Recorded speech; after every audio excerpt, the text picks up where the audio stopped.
Welcome to the Unpopular Opinions. Unpopular opinions. Have unpopular opinions. Unpopular opinions. Okay, so what's an unpopular opinion? Unpopular opinions. To utter such blasphemy. He's got the nerve, the audacity, the unmitigated gall to echo such blasphemous nonsense. Just blasphemy. Welcome. I would like to welcome you to episode 500 of the Unpopular Podcast. This is the man, the myth, the legend, Jalen Hunter, here at the Unpopular Podcast. And I already asked you to agree with me. I'm asking you to hear me out. 500. 500, man. You know, I say this a lot when we get to these milestones. I always say, you know, the statistics show that over 1,000 podcasts start every day. Statistics also show that podcasts usually don't make it past 3 episodes. So to make it to 100 episodes, to make it to 10 episodes, then make it to 20, then make it to 30, then make it to 100, then make it to 200, then make it to 400, and now to make it to 500 episodes. I would be lying to you if I said that I thought I was going to get here. I would be lying to you if I said that there weren't many times in this journey of mine that I was going to quit. Like, there were so many occasions where I said, you know what? I don't feel like doing this no more. This is a lot on me. Mind you, from episode 1 to episode 500, I'm still a one-man band. I still haven't got paid a lick. And it's still a lot, but I do still enjoy it. I'm going to do something towards the end of this episode to, I guess, give a thank you to all the people that have supported me through 500. That is crazy. TV shows, I know that's worth more money and stuff, but TV shows don't even make it to 500. Yeah, I'm gonna save it to the end. I do want to thank you guys, but I'm gonna save it to the end. Playoff series tell you a lot. It's almost impossible to hide flaws. It's almost impossible to surprise anybody in a playoff series, because you have to play that person constantly, and you have to hopefully win win 4 games. And flaws are magnified, especially when you're going up against a good team, because most of these teams in the playoffs, 1, deserve to be in the playoffs, and 2, are good teams.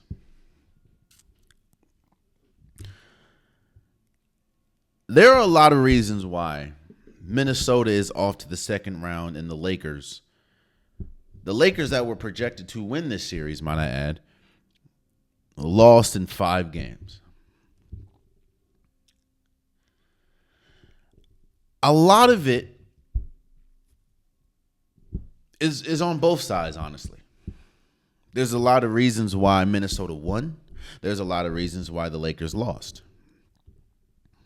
Let me speak on the Lakers first. Do I think that JJ Redick had a better season than I thought he would as the Lakers head coach, first year, might I add? Yes. I think he had a phenomenal year. I didn't think the Lakers were really going to amount to anything this year, just because, yes, you changed coaches. Yes, you have LeBron James, but not a lot changed from last offseason. And last time I checked, the Lakers didn't really do much last year. I know they made it. Did they make it to the Western Conference? No, I think they lost to the Nuggets. Oh, they did make. Well, they lost, and I didn't think JJ Redick had the ability to not only do what he wanted to do, but I just didn't think he was the guy for the job. I was incorrect with that. Hell, the Lakers were so good. I know that the West was extremely tight, but the West was the Lakers were so good they made it to the 3 seed. So JJ Redick as the head coach of the Lakers for the regular season was phenomenal. But one thing that we always say, one thing that is always said on this podcast, one thing that's always said in sports is the playoffs, no matter what sport we're talking about, the playoffs is much different from the regular season. There's a different level of attention that you need. There's a different level of focus. There's a different level of scheming. It's more of a chess game than a checkers game. The playoffs expose you for who you really are, and sometimes that's really good, sometimes that's really bad. So while JJ Redick had an incredible regular season as a head coach, I do not think he had a good head coaching display in the playoffs. From playing LeBron James, playing pretty much your starting 5 the entire second half. Mind you, not only are they not that good, but you have a 40-year-old LeBron James. To not have, when you're playing up against, don't get me wrong, Rudy Gobert isn't prime Dwight Howard, isn't Shaquille O'Neal, isn't Hakeem Olajuwon. He's not that. And I don't even think he's all that offensively skilled. Defensively, especially protecting the rim, he's incredible. But I don't think he's that skilled offensively. I haven't seen a game where he single-handedly won them the game offensively. But when you are a small team and you look and you say, oh, shoot, the man has 20 and 20. And you still don't play a big, or the first big you play is Maxi Kleber, who hasn't played a minute for your organization. You think he's going to become like, look,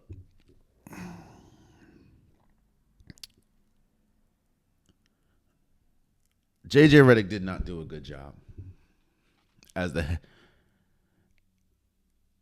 head coaching in the playoffs.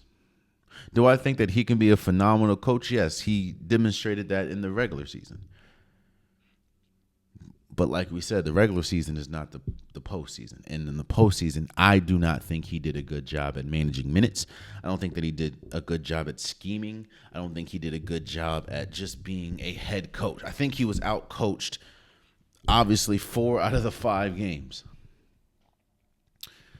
Let me talk about Luka for a second. Because with this loss, a lot of people want to say the trade that Dallas made to send Luka to the Lakers for Anthony Davis, Max Christie, and a couple other things, they're pretty much saying that, oh, this was justified. Because the knock on Luka has been the same thing since he came into the league, and that is his defense. Luka, I'm not going to say doesn't play a lick of defense, but whatever the notch is above that, that's what Luka does. He's not the defender. He's not a defender at all. And when you're playing against a team that knows that, they go at you every time. And you saw that. Anthony Edwards was going at him every time. Jaden Daniels was going at him. McDaniels was going at him every time. It was relentless. Dante DiVincenzo, Mike Conley. The Timberwolves played Luka perfectly. They made sure, if you're not going to guard, we're going to either force you to guard or we're going to force you off the floor. They did neither. And the Lakers lost in 5. I don't agree with the sentiment that, this playoff series justifies the Dallas Mavericks trading Luka. I don't agree with that. Because again, even with Luka not playing defense, we still saw Luka get a team not only to the Western Conference Finals, but to the NBA Finals. I think what this did show is how important team construction is. And how important someone like a Derek Lively was, how important someone like a Daniel Gafford was. Because when you have that second line of defense, when your first line of defense and Luka ain't really getting it done, there's a lot you can hang your head on. Well, you replace Derek Lively and Daniel Gafford for Jackson Hayes and Vanderbilt, that's not going to get the job done. On top of that, LeBron James, while he plays better defense, he's not playing the best defense. And again, I know people are going to say, well, what about the regular season? The regular season, the Lakers are one of the best defensive teams at times. Yes, but again, the regular season is different than the postseason. Regular season, you have the luxury of playing a Charlotte Hornets one night, then a Washington Wizards the next night, then a San Antonio Spurs without Victor Wembanyama the next night. Like, you have that opportunity. You might get to play a Warrior squad without Jimmy Butler, without Steph Curry. You might get to play a Pacer squad without Tyrese Halliburton. Like, the regular season, you have the opportunity to do that. You don't get that opportunity in the postseason, which is why the Lakers defense looked poor against the Timberwolves, because they don't play that good a defense. They don't have their what it was JJ Redick was put in a tough spot. You can go defensive heavy, put Jared Vanderbilt in there, put Jackson Hayes. But the issue is, when they're in there, you can't score because they're not scores. But when you do put scores in there, you have a lineup of Austin Reeves, LeBron James, Luka Doncic, maybe putting Gabe Vincent, Rui Hachimura. That's 5 right there. That means you have Vando playing the 5. That's too small. You're not playing. No, you can score more, but you're not playing defense.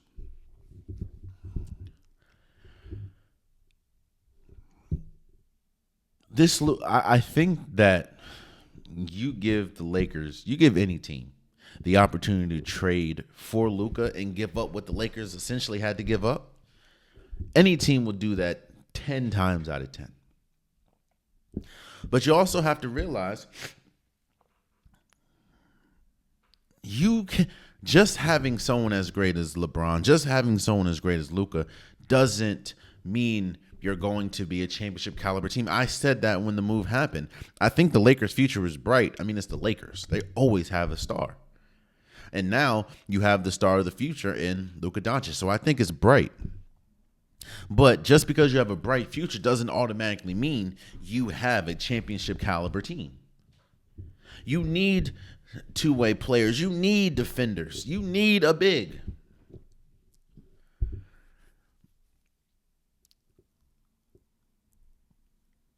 I think there were a lot of factors that caused the Lakers to lose this.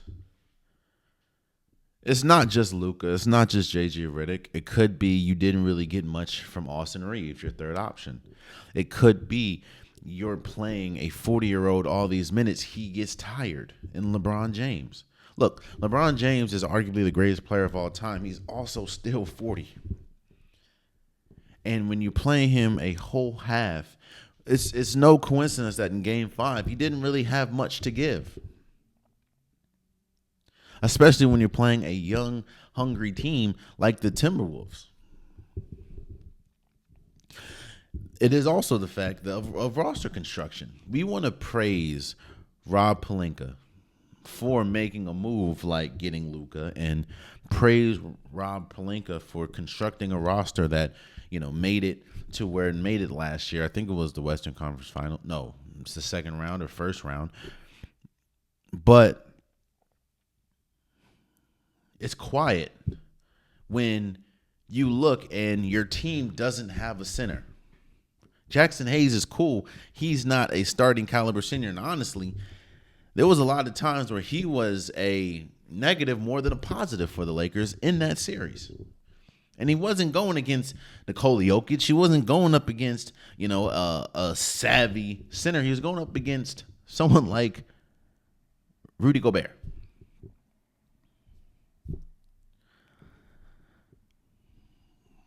This team isn't constructed well. You have two stars, two pillars, one of which is 40, and the rest are just, obviously Austin Reeves has been okay, and Rui had a really good game 5, but obviously it mattered not.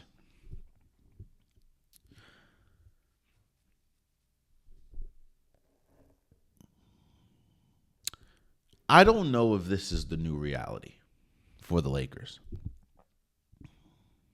And what I mean by that is for a while now, take 2020 out of it, the Lakers haven't been they've been a good team.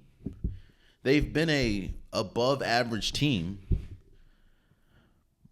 But even you want to include 2020, the championship year.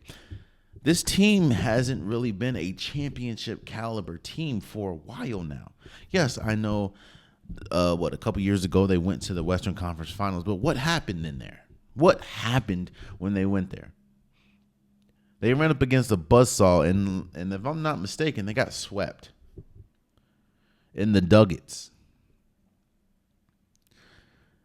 Maybe this is the new norm. Because people are saying, the Lakers are going to make a lot of moves. I think this Luka trade has reinvigorated the Lakers fan base in thinking that, okay, Rob Pelinka is going to make some great moves. The Mark Williams trade that fell through would have helped. Yeah. So they're going to focus heavily on his center. And my thing is this, outside of this Luka trade, what has Rob Pelinka done to make you think that he's capable of building a championship caliber roster? What has Rob Pelinka done to make you think that he is the guy for the job? I'm not saying fire him. What I'm saying is the Lakers are not a championship caliber squad. Yes, I know they were third. But do you know how many games they could and should have won in this series that they didn't? 0. Because a lot of games weren't close, or the score might indicate it was close, but if you really look, it wasn't. They were outmatched. And then on top of that, unless you go out and get a Giannis, which we'll talk about in a second, which I don't know if that's going to happen, who out there is a game changer for them? Who out there do they think that they can get that's going to change the fortune? Because they just got that in Luka, and you see what happened. I don't know, man. Let me talk about the Timberwolves for a second, because I've been going on about the Lakers. I haven't talked about the Timberwolves. You see, the Timberwolves came into the playoffs with a lot more question marks than the Lakers. This team just made it to the Western Conference Finals last year. They took a step back in the regular season when we talk about record and how they looked. They traded Karl-Anthony Towns to get someone like Julius Randle, who is notorious for having playoff flameouts. It wasn't looking bleak. It wasn't looking good for the Timberwolves. I'm sorry if I didn't believe that the Timberwolves were going to be. I thought that they had the capability, because, again, most of this roster was here last year that went to the Western Conference Finals. I thought that they could be good. They just weren't displaying it on a regular basis. So going into this playoffs, yes, I predicted that the Lakers were going to win this series, because defensively, this Timberwolves team should have been better than they were in the regular season. But one thing that I will say And one thing that I will give credit to the Timberwolves is the defense. The team that we saw in round 1 against the Lakers is the team that I thought that we were going to see majority of the year. And this team is good enough to compete for not just an appearance in the Western Conference Finals, but they can compete for an NBA championship. I don't know if they will. Hell, they can lose next round if they play someone like the Warriors, if they play someone like the Rockets. But the defense that they played, the relentless attack from Julius Randle, from Anthony Edwards, the ability to hit threes, they played like a complete team. They played like the team I thought they were going to play majority of the year.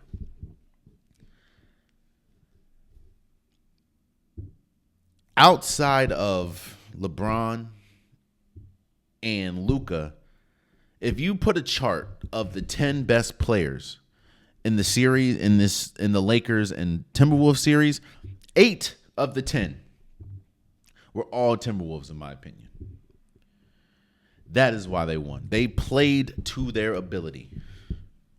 Now I'm interested to see what happens because a lot of the issues. You go up against two teams. There are let's say they go up against the Warriors.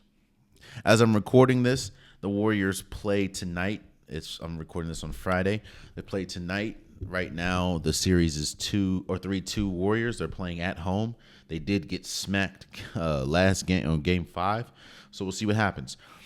But if they play the Warriors give them a different level of attention that they need to have.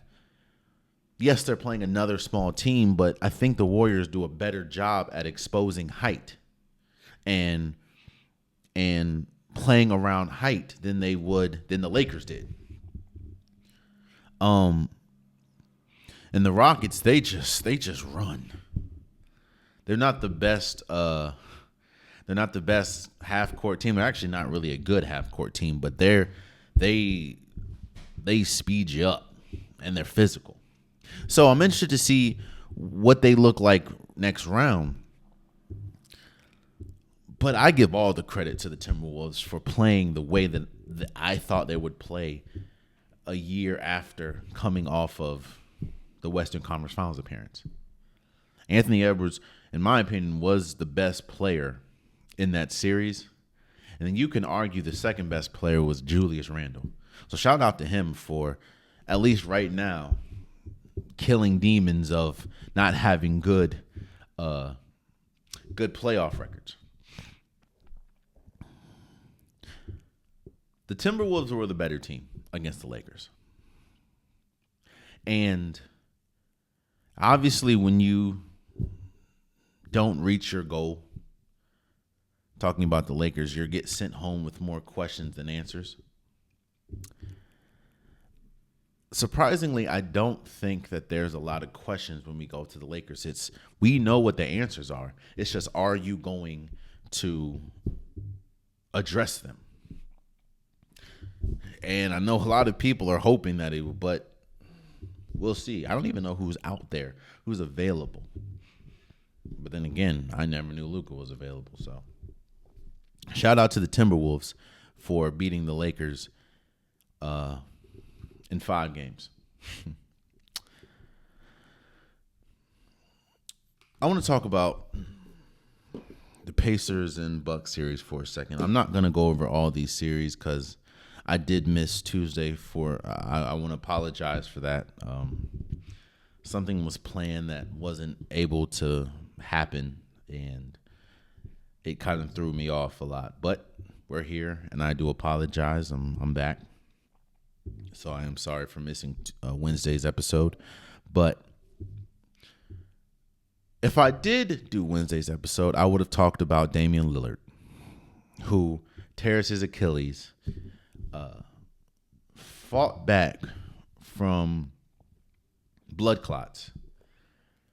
And if you know anything about the human body, if you know anything about sports, it's extremely tough to not just ramp your body up for NBA play, for professional play, but there's a different level of ramping. There's a different level of physicality that you get in the playoffs compared to the regular season.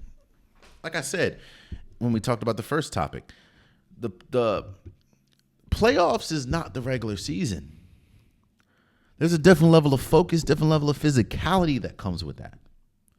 And I do commend Dame for rushing back. I understand that when you see your team, and you're a very important piece to a team. In fact, you know, and everyone knows that if the Bucks don't have Damian Lillard, they don't have a shot, not just against the Pacers, but really anybody in the playoffs. Damian Lillard knew that and is like, I want to get back as soon as I can. And then he tears his ACL. Or no, tears his Achilles, I'm sorry.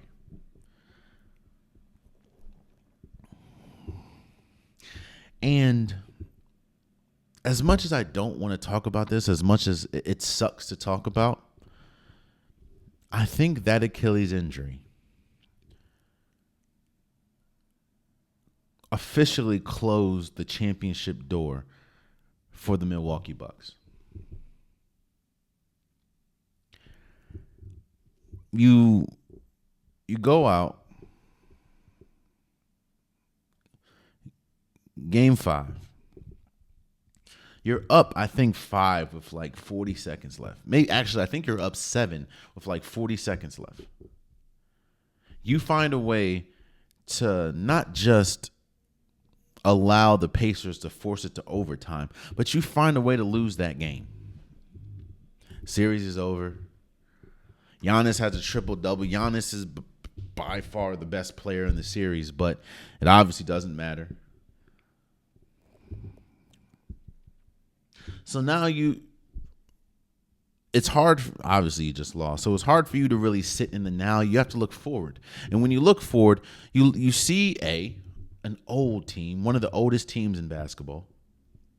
B, you're not even going to have your quote-unquote Robin to Batman because Dame's not going to be there majority, if not all of next year.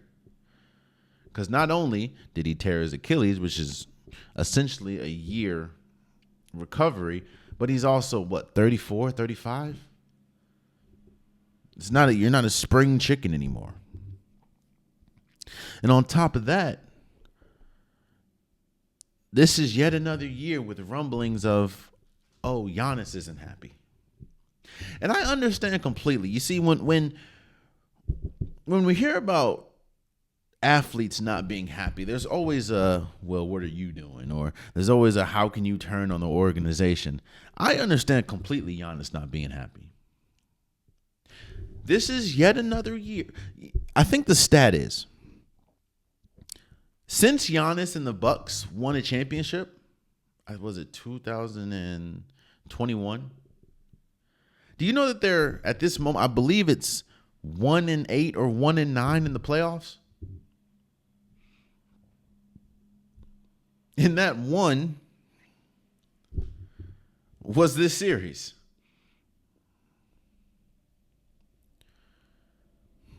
If you're Giannis, you're widely considered one of the best players in basketball. And rightfully so. Giannis is Giannis. As much as, people were talking about this series, it was clear who the best player was. Tyrese Halliburton was great, yeah. Pascal Siakam was great, yeah. Gary Trent had a couple moments, yeah. But it was clear who the best player was in this series. And the sad part about it was also clear that it didn't even matter.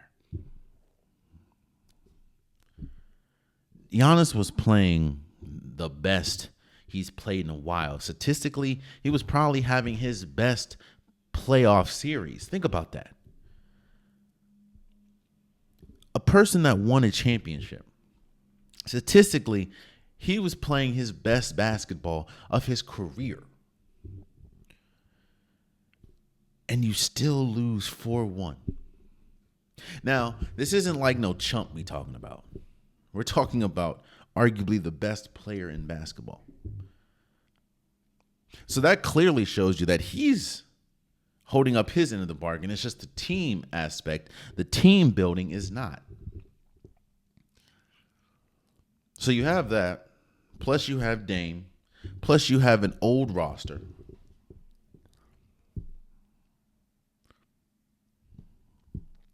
This is yet another year where either Giannis or Dame or somebody important is injured in the playoffs. So, obviously, I don't know what Giannis is going to do. But it seems year after year after year, Giannis expresses his frustration, not just with the organization, but his frustration that he's still one of the best players in the world. And it seems like he's getting further and further and further away from a championship, even with Dame. Because remember, last year when they had Dame, he got hurt. Both of them got hurt. Now, think about it. So, it's a very real possibility that Dame can be, Giannis can be like, you know what? I don't feel I can win a championship here. And you don't want to be that organization and be like, well, no, we're not trading you. What? Because imagine that. Imagine everything that Giannis has done for the organization. The organization be like, no, we're going to keep you here. I know you don't want to be here, but how do you think you're going to get anybody to come to that team?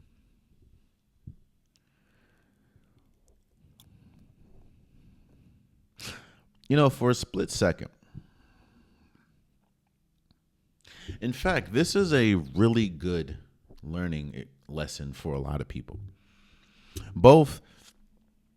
Now, obviously, we'll see what happens with the Nuggets, but both the Nuggets and the Bucks, especially the Bucks, is a perfect example of you need to capitalize on those championship windows when you have them. It also shows that just because you have someone as great as Giannis, as great as Nikola Jokic, that doesn't necessarily mean that you are a championship caliber team. They kind of, having a player that good allows you to see the window, allows you to look at it. Because it's like, all right, we have a great building block. We have a great player, which is another reason why it was just baffling, obviously, with Dallas giving up Luka. Yeah, Luka isn't great defensively, but you have the ground, like you have that star.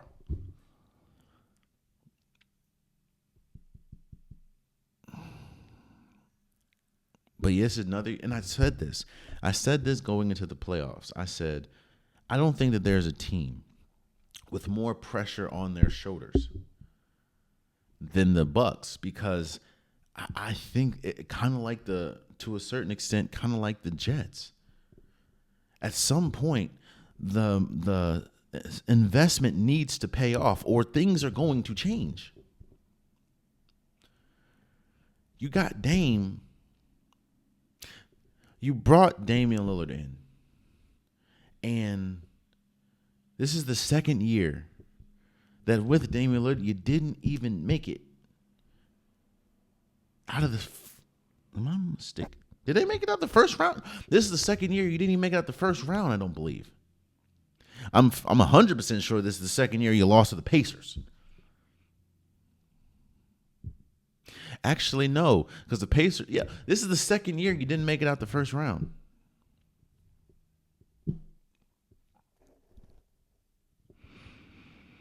And how do you justify that? If your star has concerns and wants to know the direction of the organization, what do you tell them? We're this close? Because next year will be another, if he stays with the Bucks, will be another year wasted because you don't have Dame. So who else is going to pick up the mantle?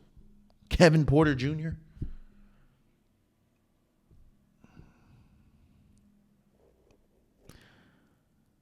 I wish and I hope for a speedy recovery when we talk about Dame.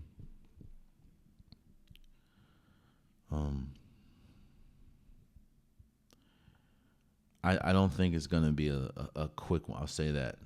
Let me not say speedy recovery. I hope for a healthy recovery. Because as we've seen, the body acts a different way. I want to shout out Jordan Travis, the former now quarterback from Florida State. He was drafted by the Jets.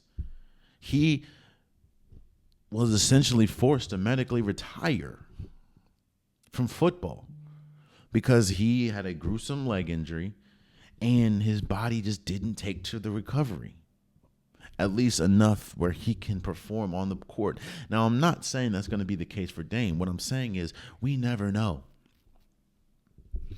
You never know. And Dame is older. Mind you, Dame just came off of missing games because of a blood clot. I hope he gets back and he's the Dame of old. But that's a lot easier said than done. We've seen a lot more. I'm not going to say that. I do wish and I hope for a healthy recovery. And I hope that this isn't the last that we've seen of Dame being Dame. But I do think that this is the last that we've seen of the Bucks, at least this current form of the Bucks, being contenders for anything. Because like I said, when you bring in Dame, on top of that, you see your ex essentially in Drew Holiday flourishing.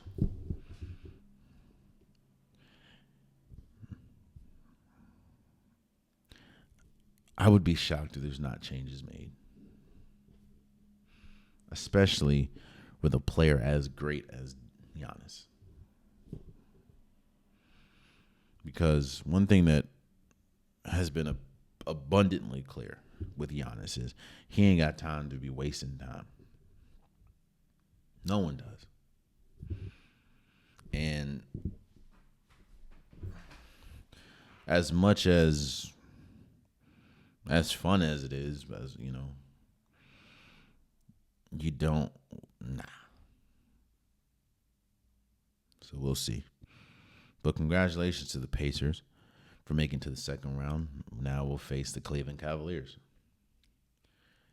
And this is yet another year where a team that just 4 years ago was in and won the NBA Finals. This is yet another year where they don't even make it out the first round. In fact, I think this is the third year in a row because you don't make it out the next year against the Heat. Now, Giannis missed, I think, 2 of those games, but Jimmy Butler had that run. And then the next year you lose to the Pacers, and this year you lose to the Pacers. Again, you're 8, 1-9 since the NBA Finals.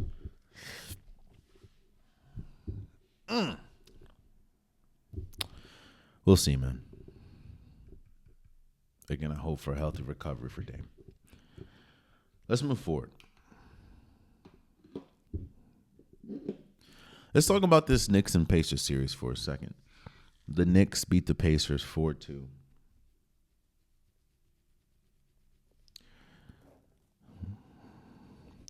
I have no doubt in my mind that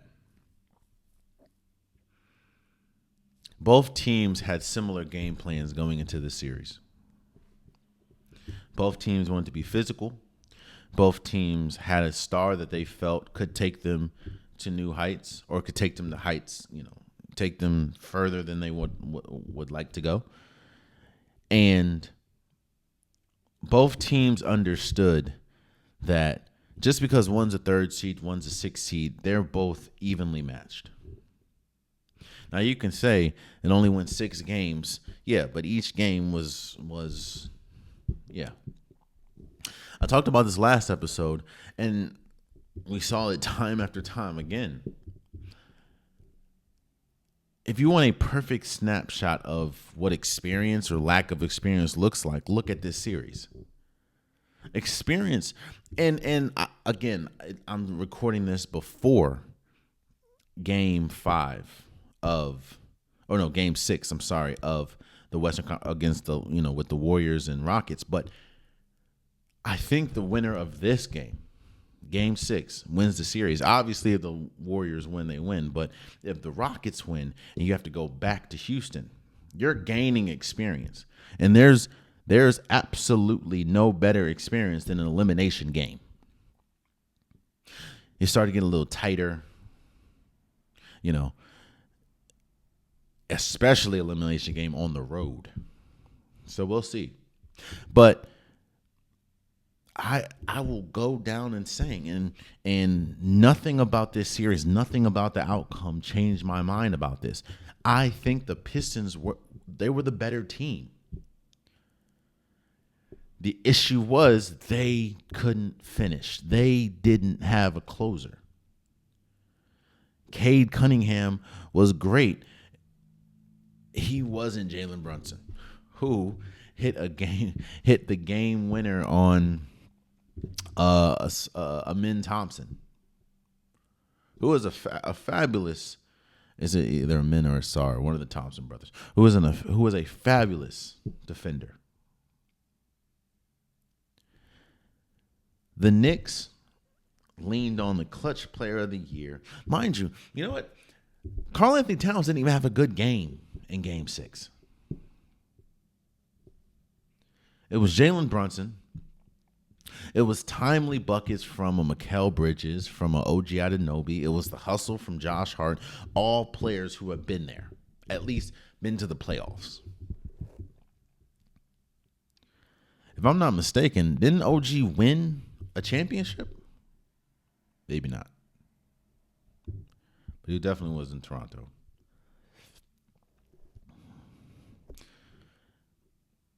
I'm not saying that the future is automatically going to be bright for the Pistons. We never know.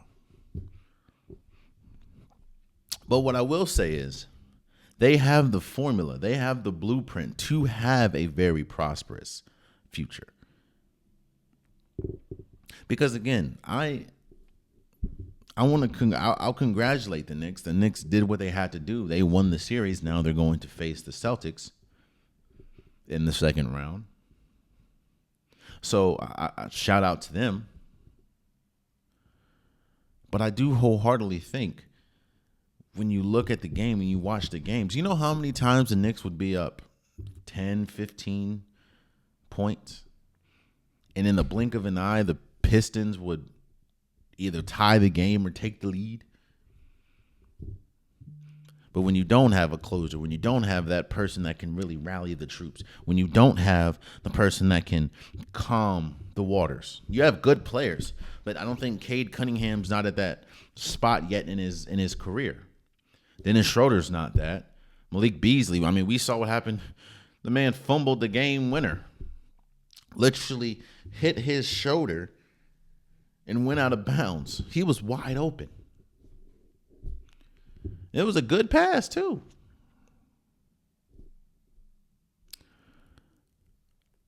It doesn't matter if you're the better team or not. If at the end of the day, you're at home and another team is now advancing. It's just, could you execute when you needed to? And as we saw time and time again in this series, one team did and the other team didn't. You can say, well, hey, game 5 was a foul on on Malik Beasley. And he should have been going to the line shooting 3 to essentially win the game. And I could say, you're absolutely right. But how did we get there? If I'm not mistaken, the Pistons were up damn near 20 points in that. No lead, no matter how big, was safe in this series.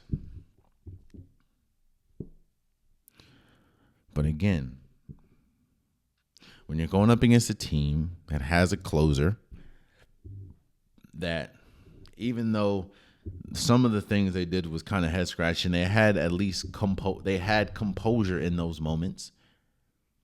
They had faith that we've been here before, so we know what to do. Mind you, the Knicks were in the second round last year. The Pistons were one of the worst teams in basketball.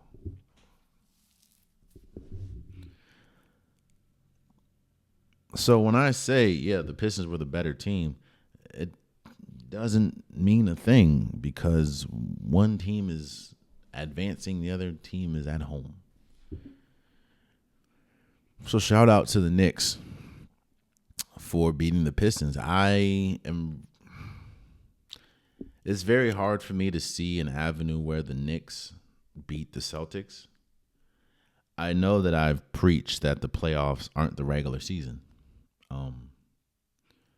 But the regular season, I think you build championship habits. And when you go up against teams that you could possibly face, teams that essentially are better than you, you want to at least feel like and look like you belong. You want to feel and look like you're supposed to be there.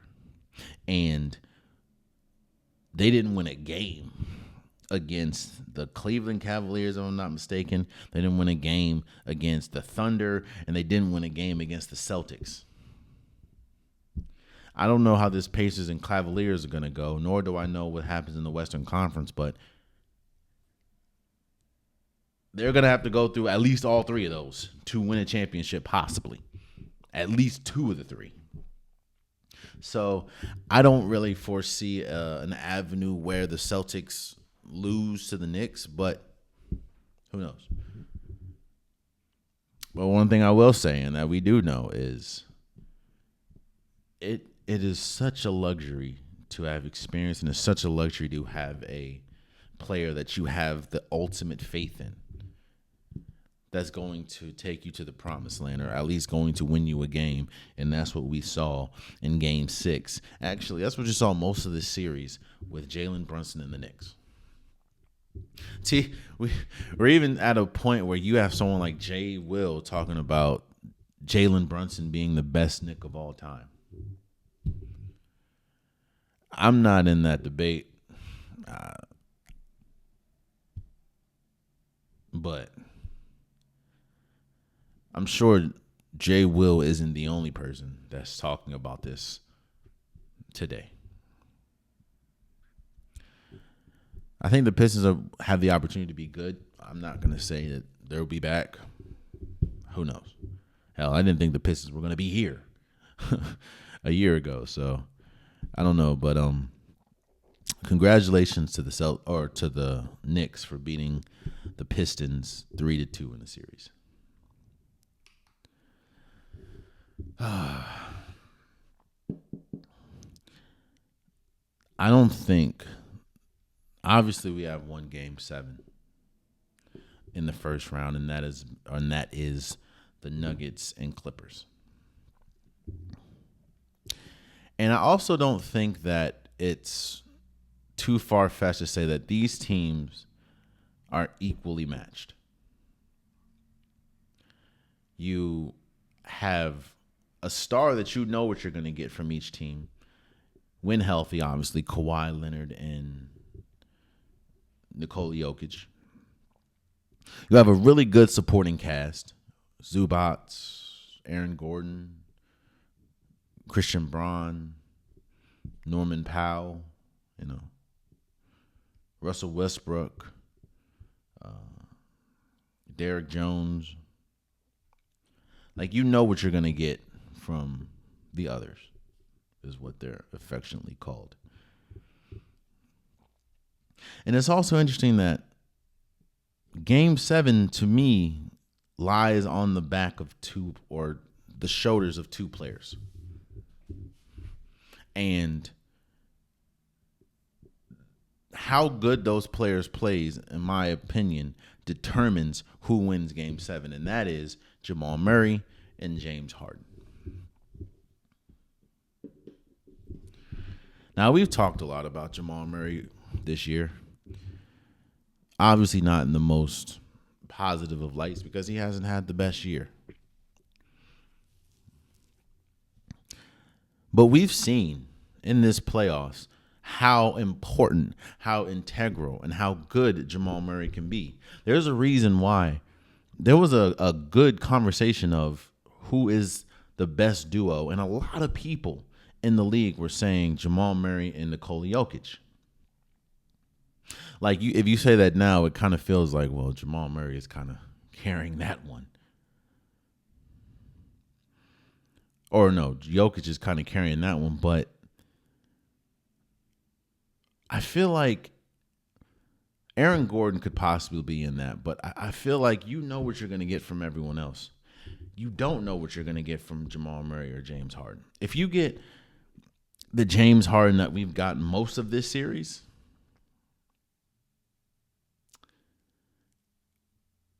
the Clippers, you're going to have a tough time. I'm not saying James Harden has to explode or he has to, be Houston Rockets James Harden, but I think not last game or not game 6, but I believe game 5, he had more turnovers than field goal attempts. Like, that can't happen. But we do know James Harden to regress in the playoffs. Like, his entire career is pretty much that. And Jamal Murray, he had a 40-something point game in game 5. But the rest of the series, he's been sort of pedestrian, even though he was pretty decent in game 6. I think the fate of either one of these teams relies on the Robin of the team, essentially. Because I at this point, when you look at the series, we know what we're going to get from Nikola Jokic. We know what we're going to get from Kawhi Leonard. Zubac has done a great job on Nikola Jokic, but it's still Nikola Jokic. Like, he's still getting up points. He's still getting assists. He's been, he's arguably the best player in the world. It's which Robin, essentially, is going to step up. And whichever one does that, that's who wins the game. Because the amount of pressure that it takes off of someone like Nikola Jokic when Jamal Murray gets it going, and the defense has to be uber focused on Jamal Murray, is different than when Jamal Murray is having a pedestrian game and now defenses are solely focused on Nikola Jokic, compared to, and actually I'll say, and vice versa. Do you know how difficult it is when you have to worry about Kawhi Leonard and James Harden? James Harden hit some big shots in game 6, but he also had a game this series where he had more turnovers than field goal attempts. So, obviously, like I said, I'm recording this Friday afternoon/evening, so I don't know what happens. This will come out the day, Wednesday, which is game 7 of that series.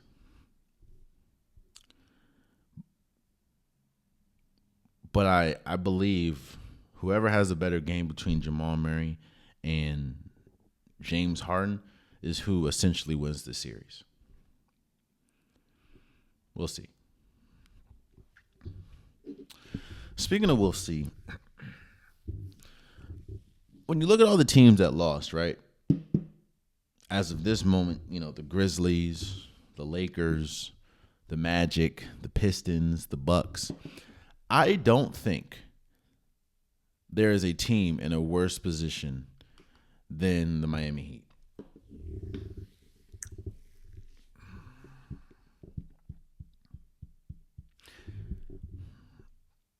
And I mean that because I've talked about the quote-unquote Heat culture, or what I really don't believe is Heat culture. I've talked about, the Jimmy Butler situation and everything from that.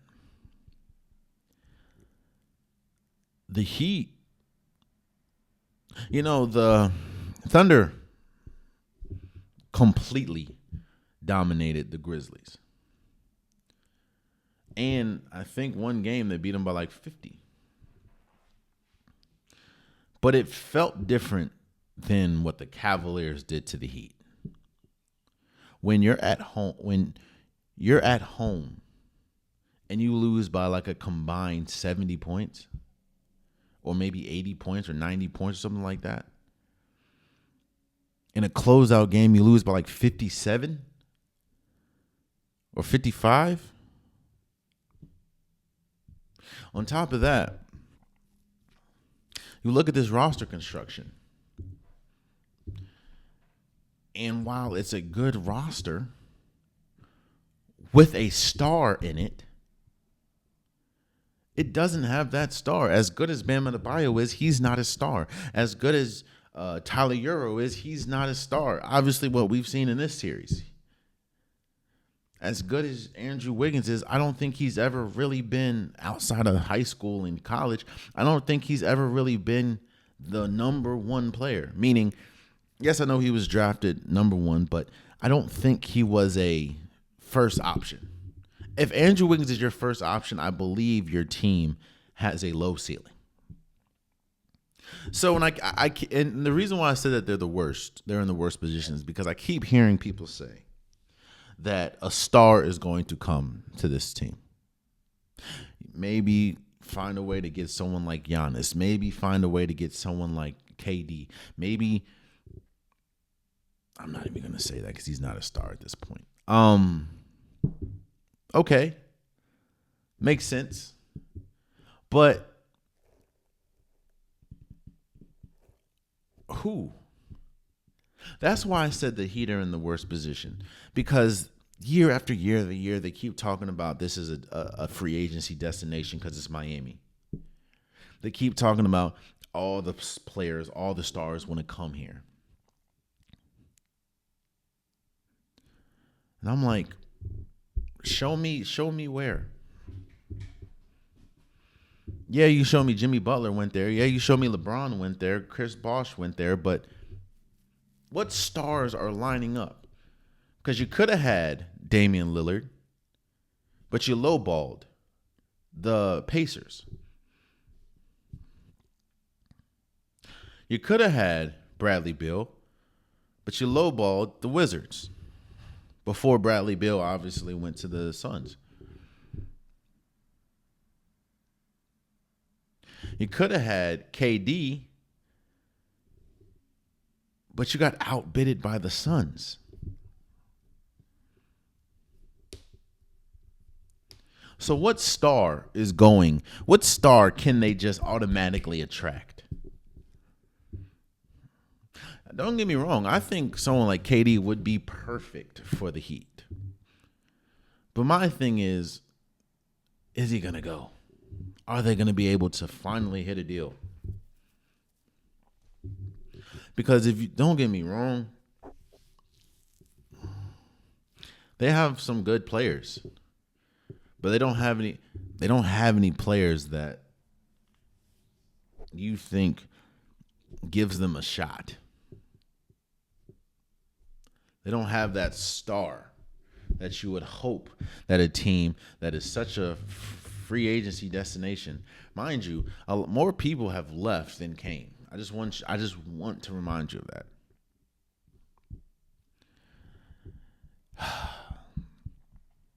And I don't know. Obviously, this can all change if they get someone like a KD, but who knows if they'll get him. Who knows? Or Giannis, but who knows? And I don't think Giannis would be a really good fit for the Heat because of Bam. Y'all need someone that can, like, hit a jump shot. And no offense to Giannis, but yeah. They would, like Bam said, there has to be some major changes. After what I saw against the Cavaliers, and I understand that, when people have their gripes and their frustration with the play-in, the perfect example to that is the Heat. The Heat was a 10 seed going into the play-in, and you have a 10 seed that obviously moved to the 8 seed because they won 2 games, getting throttled by the Cavaliers. Like, I think maybe just there was only one game where they had a shot. So people were like, well, this is why it gives the people that hate the play-in game ammunition, because it's like, well, you see what happened. I don't know. The future ain't looking too. I don't think the future's looking great for the Heat, but we'll see. Because also they're too good to really do anything in the draft. So who knows? Before we go, I did want to say, or announce. Well, I didn't announce. I'm just talking about it. Gregg Popovich is officially not going to be the head coach of the Spurs. He's instead going to be, I think, the full-time team president. Gregg Popovich, who is widely considered one of the greatest coaches in NBA history. He has been dealing with health problems for a minute now. I think he's 79. Like he's up there in age. And I thought that this was just going to be. I didn't think he was going to go from head coach to team. I thought he was just going to be from head coach to nothing. But I do. There's no question that Gregg Popovich is arguably the greatest coach in NBA history. And it's very interesting because your legacy is essentially predicated on who you've coached and what you've done with the talent. Because there are some coaches, I'm not going to say any names, that have had a laundry list of talent that has not done what a lot of people think they should have done with the talent that they had, compared to other coaches that have had the same amount of talent that has flourished. And Gregg Popovich is one of those people. Again, I always pray for, health. I always pray for, everyone to be in the right state of mind. And obviously this is the best decision for Gregg Popovich and his life moving forward. So I do want to, say thank you for Gregg Popovich. Some of those Spurs teams were some of the greatest teams in NBA history. And obviously he was the conductor with that. So, he won't be coaching the Spurs anymore, which after this year, you kind of expected it. And I think that, again, I want him to be as healthy as possible. So we're at the end. And I said that I wanted to do something because this is episode 500. Do you know how crazy that is to hear out loud that this is episode 500? Who the hell would have thought that I would have, because definitely not me, I would have thought that, who the hell would have thought that Jalen Hunter would have made it to 500 episodes doing something? Be so consistent, so dedicated 500 times. That is crazy. But I wanted to say thank you. And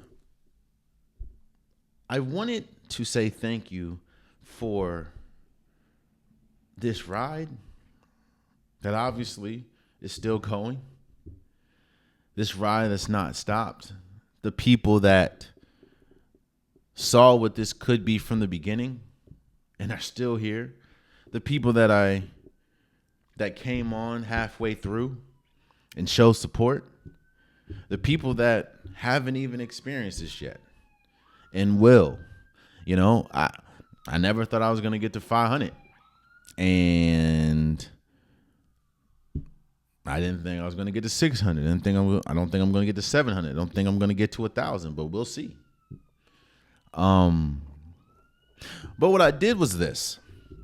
I'm sorry if you hear a siren outside, but what I did was this. I went back to every single guest that I've had on this podcast, from episode 1 to episode 500. Every single guest that has been on this podcast, I'm going to shout out. I want to shout out Ashande Laylaw. I want to shout out my man Mike Curry. I want to shout out my man Jarrell Leaper, Robert George, Mike Sykes, Jamar Stoddard, Jasmine Brown. Extra shout out to Jasmine Brown because Jasmine Brown was actually my first guest ever on the Unpopular podcast. Shout out to Jasmine Brown. Dwayne Marcus, a.k.a. Marcus, that does a fabulous job covering women's sports. Shouts out to him. Nicole Richardson, Janae Graham, Tykira Carter, Laurencia Milton, my man Mitch from Black Haven. I also went to college with him. Shout out Mitch. Terrence Nelson, my man Wilson from My Mind on Sports and The Focus. He does a great job covering, the Wizards and covering most DC sports. So shout out to him. Blaine Spencer, my man, my cousin, my actual blood cousin Chris. While he was not on the podcast, the face that you see, when me with my mouth open or whatever, he's the one that took the picture. And he gave me the blessing to use that as, one of the covers for the podcast. I didn't have to pay him a thing. He's an incredible, incredible photographer, incredible person. Shouts out to my cousin Chris. Dr. Kimberly Cottrell, she came on and she talked about the mental health of a athlete and how that can, go, how it could change. My man Jordan Burchard, he's the head coach, and he is a phenomenal person. Courtney Smith, Christina Williams, you've probably seen her all over covering women's sports. She does a great job. Lauren Moses, my man Pernell from Sports PSP. I think the other day he just hit 100K subscribers on YouTube. So shouts out to you, bro. My man Carl from the CTC show. If you want somebody to break down college sports and really knows college sports, college basketball, college football, Carl, I don't think there's anyone that I know personally that knows more about college sports than Carl. So shouts out to Carl. Eric Lyons. My man Damian Langston and Rob from District Live Sports. Those are one of the first guests that I've ever had. Chris Powell, who is the host of The Couch Coach. He does a great job covering DMV sports as well. With Mal. My man AJ with NFL with AJL. He is probably the biggest Saints fan I know. And if you want incredible coverage on just NFL in general, my man AJ got you. Those have been all the guests. Now I have to do a couple of special shout outs. And I thank every single person that has been on the podcast. I've sent out, I haven't done it in a while, but I've sent out hundreds upon hundreds of requests to get people on the pod. And the fact that all of these people responded and said yes, took time out of their day to say yes and come on the pod at any point of time. Some people like Jasmine, like Janae, man Jarrell, Mike Curry, some of these people have been on multiple times. It means the world to me. It means the world. Because again, I didn't think anyone would care about what I had to say. And the fact that you guys, every single person that's been on this podcast, cared enough to, again, take time out of your busy schedule to talk to me. Some of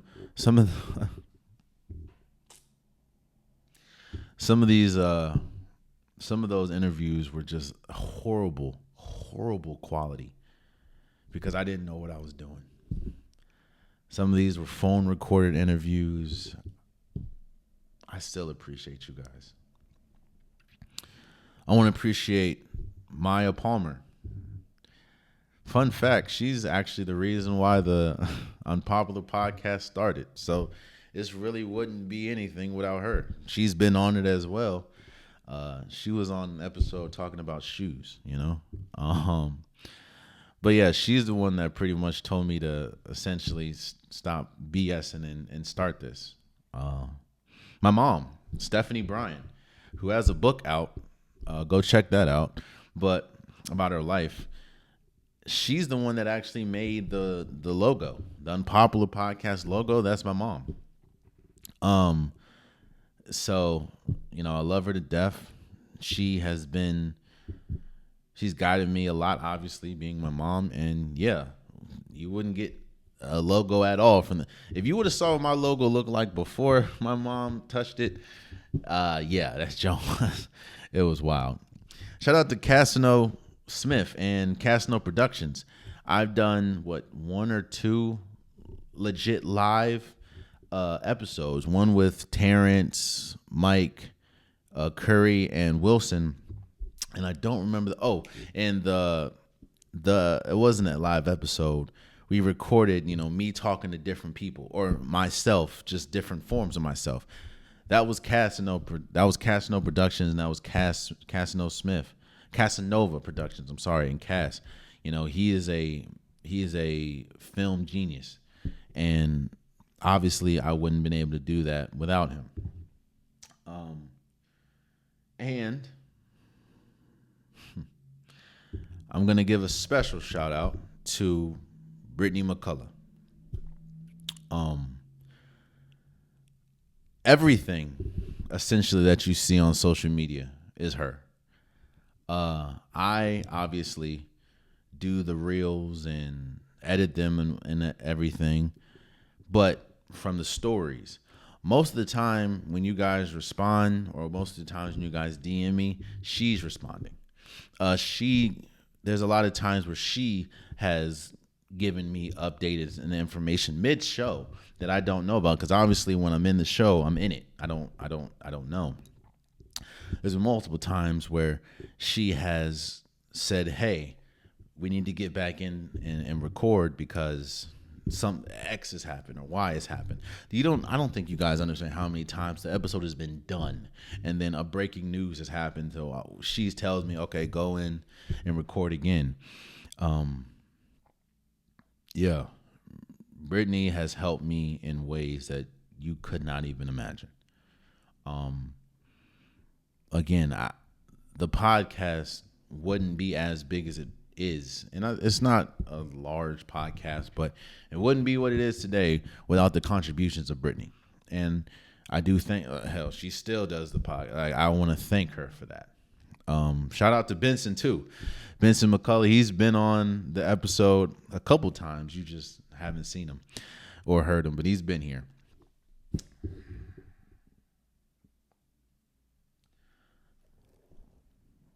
$500 episodes.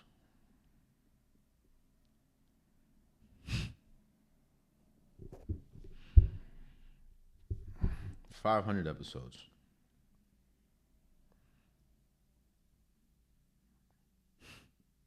Mm. 500 episodes.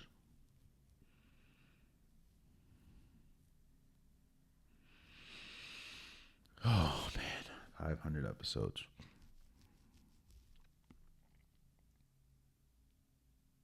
Mm.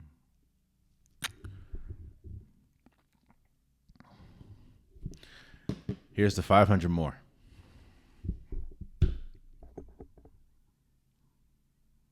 Much love.